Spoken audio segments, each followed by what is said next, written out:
La avaricia que destruyó un hogar.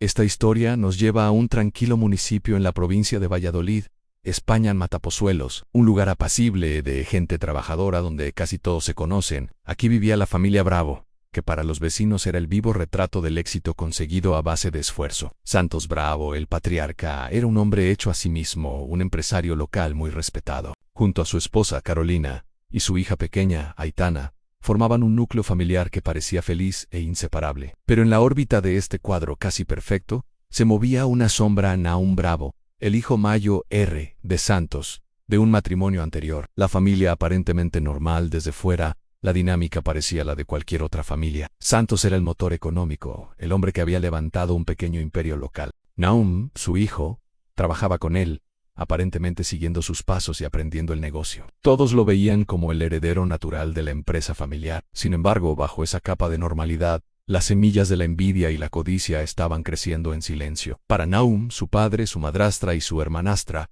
no eran su familia, eran obstáculos que se interponían entre él y el dinero que creía merecer. En su cabeza, cada euro que su padre invertía en su nueva familia era un euro que le estaban robando. Cada gesto de cariño hacia su hermanastra era una ofensa directa a su posición como primogénito. Comía en su misma mesa, vivía bajo su mismo techo, pero en su corazón crecía un resentimiento que, lentamente, se convirtió en un plan metódico y escalofriante. La desaparición, en marzo de 2015, la calma de Matapozuelos se rompió. Santos, su esposa Carolina y la pequeña Aitana desaparecieron sin dejar ni un solo rastro. Al principio nadie se alarmó demasiado. Se pensó que quizás se habían ido de viaje, unas vacaciones improvisadas sin avisar. Pero los días se hicieron semanas, y el silencio se volvió cada vez más pesado. Sus teléfonos estaban apagados. Nadie sabía nada de ellos. Cuando la policía empezó a investigar, la primera hipótesis fue que se habían marchado por voluntad propia, quizá por problemas económicos o una discusión familiar que los llevó a querer empezar de cero en otro lugar. Nahum, el hijo,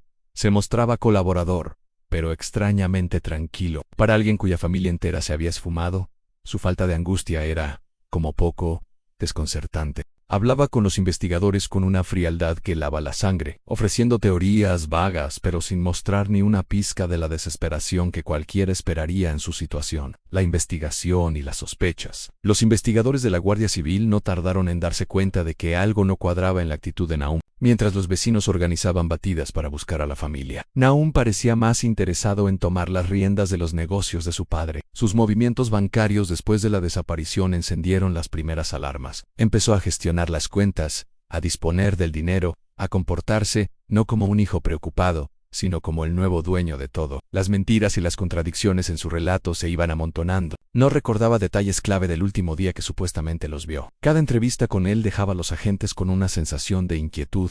Cada vez Mayo R. Este hombre no estaba buscando a su familia, estaba esperando a que los demás dejaran de hacerlo. Las sospechas se centraron casi por completo en él. Los agentes lo siguieron, vigilaron sus movimientos y analizaron su comportamiento. Descubrieron a un hombre calculador, obsesionado con el dinero y el poder. Un amigo de Nahum llegó a confesar que estaba fascinado con las series de narcotraficantes y que idolatraba la vida de los grandes capos como Pablo Escobar. Esta revelación dibujaba un perfil psicológico aterrador en un hombre que no solo codiciaba la fortuna de su padre, sino que romantizaba la violencia y el poder absoluto. El cerco se iba cerrando. La presión sobre Nahum era cada vez más intensa. Los investigadores sabían que la respuesta estaba cerca, probablemente en alguna de las propiedades de la familia. La pregunta ya no era si Nahum estaba implicado, sino dónde había escondido los cuerpos. El hallazgo macabro, la terrible respuesta estaba literalmente bajo sus pies. La investigación llevó a la policía hasta una bodega propiedad de la familia. Y allí, en el interior de una fosa séptica,